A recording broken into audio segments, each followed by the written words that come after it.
How to fix Blue Yeti mic not recognized in Windows. 1. Check for potential loose cables. 2. Set Blue Yeti as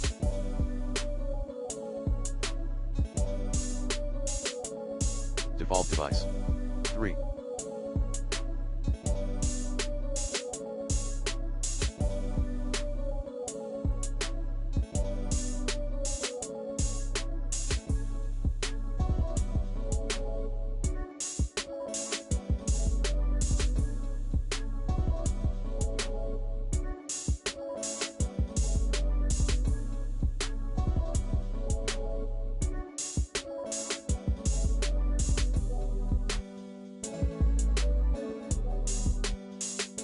Update the Blue Yeti driver using the recommended Avast driver updater in this video guide.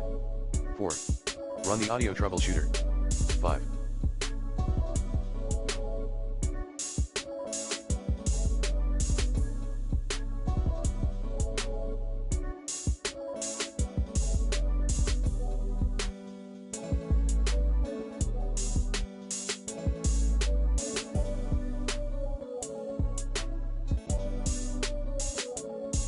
Check microphone privacy settings.